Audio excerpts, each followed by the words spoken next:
Welcome sa Tagalog Horoscope, ang iyong gabay sa pang-araw-araw na buhay.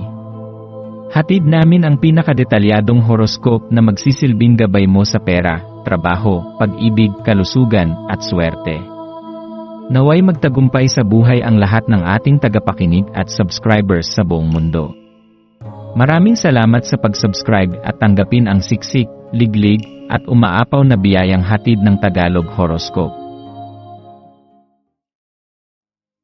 Ito ang iyong pang-araw-araw na horoscope para sa Taurus para sa Pebrero 25, 2025. Ang araw na ito ay puno ng enerhiya na sumasalamin sa pagbabago at paglago, isang natatanging pagkakataon upang mapalawak ang iyong pangunawa sa sarili at sa mundo sa iyong paligid.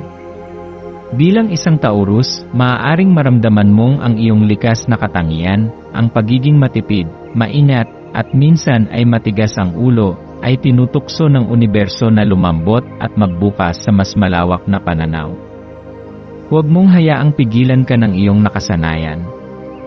Isipin kung paano mas mapapalawak ang iyong mundo kung ikaw ay magiging bukas sa bagong pananaw, mas pinipili ang pakiramdam ng kalayaan sa halip na pagpipigil. Ang bawat hakbang na iyong ginagawa tungo sa pagbabago ay isang pagpapalaya sa sarili mula sa mga limitasyong itinakda mo noon. Ang araw na ito ay nagdadala ng posibilidad na bitawan ang mahigpit na pagkakapit sa nakaraan at buksan ang puso at isipan sa mga bagong karanasan. Yakapin ang pakiramdam ng pagiging ganap at malaya. Hayaan mong ang enerhiyang ito ay maging gabay sa iyong mga iniisip at kilos, at hayaang ang iyong determinasyon ay tumulong sa iyong landasin.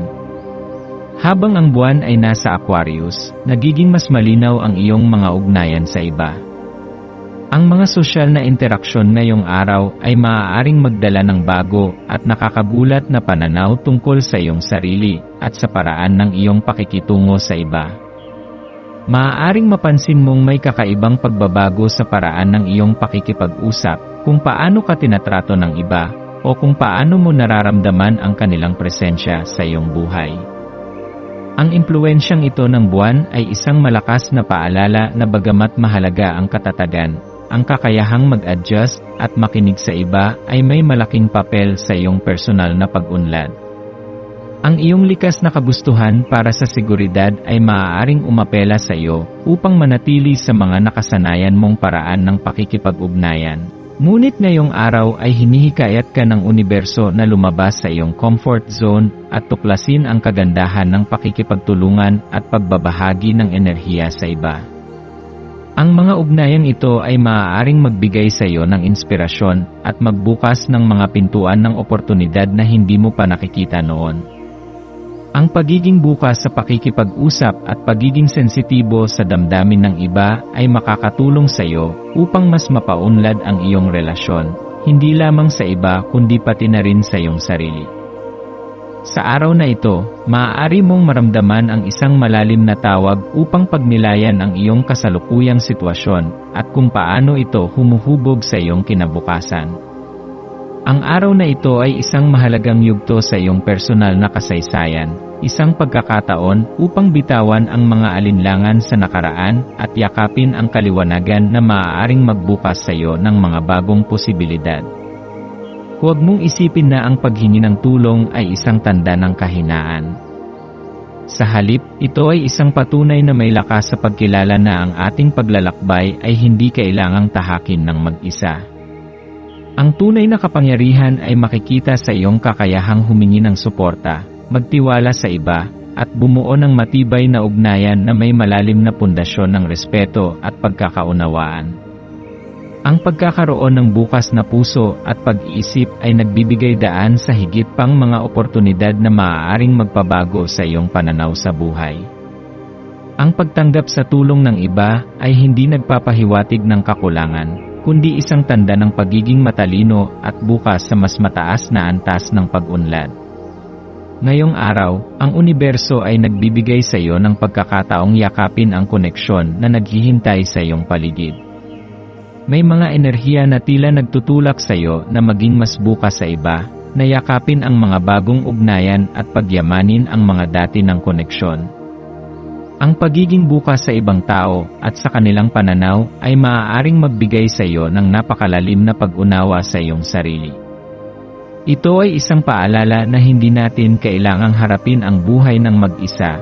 Ang tunay na pag-unlad ay nagmumula sa ating pakikisalamuha, sa pagbabahagi ng ating kwento, at sa pakikinig sa kwento ng iba. Kapag pinili mong makinig at umunawa, nagiging mas buo ang iyong pangunawa sa mundo. Ito rin ay maaaring magdala ng bagong inspirasyon sa iyong buhay na makakatulong sa iyo upang mas mapalakas ang iyong mga desisyon at direksyon sa hinaharap. Kung may mga lumang issue na hindi mo pa natutugunan, ito ang tamang oras upang pag-isipan ang mga ito at humanap ng paraan upang makahanap ng resolusyon.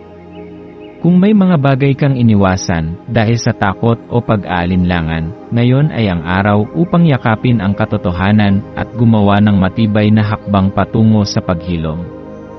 Ang buhay ay isang walang katapusang proseso ng pagbabago at paglago, at ang araw na ito ay isang paalala na ang bawat hakbang na ating ginagawa, maliit man o malaki, ay nagdadala sa atin palapit sa mas magandang bersyon ng ating sarili. Ang tunay na paglaya ay nagmumula sa kakayahang harapin ang katotohanan at tanggapin ang mga aral na hatid ng bawat karanasan. Ang pagpapatawad, sa sarili man o sa iba, ay isang mahalagang hakbang upang magpatuloy ng may kalinawan at kapayapaan sa puso. Sa usaping pananalapi, maaaring dumating ang pagkakataong suriin ang iyong mga gawi sa paggastos at pag-impo. Ikaw ay likas na maingat pagdating sa pera. Ngunit ngayon ay isang magandang pagkakataon upang pag-aralan kung paano mo pa mas mapapalago ang iyong yaman. Huwag matakot na pag-aralan ang iba't ibang paraan ng pag-invest o maghanap ng mga oportunidad na maaaring magdala sa iyo ng mas matatag na seguridad sa hinaharap.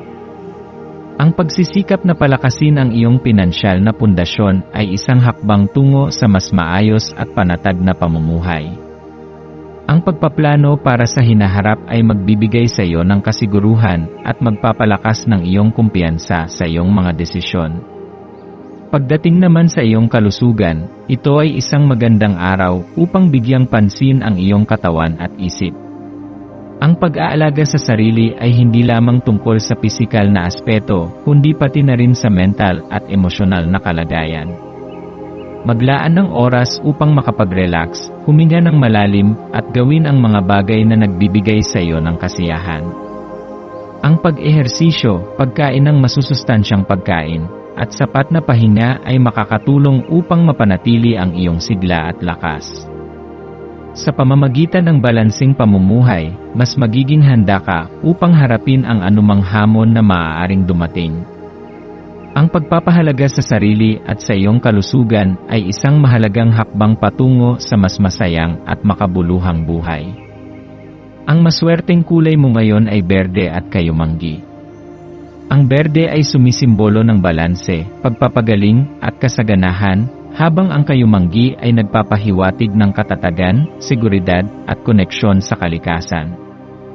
Ang pagsusuot ng mga kulay na ito o ang pagdadala ng mga bagay na may ganitong kulay sa iyong paligid ay maaaring magdala ng positibong enerhiya sa iyong araw.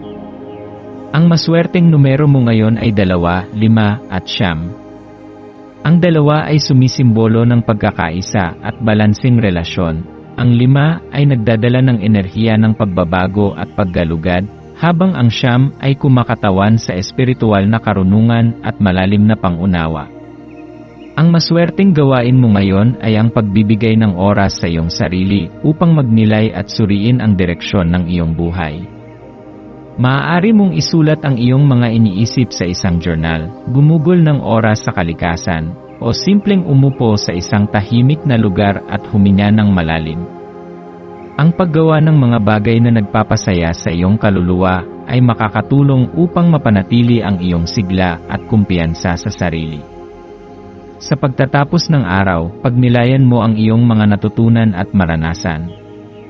Ano ang mga bagay na nagbigay sa iyo ng inspirasyon? Ano ang mga bagay na nais mong bitawan upang mas mapabuti ang iyong buhay?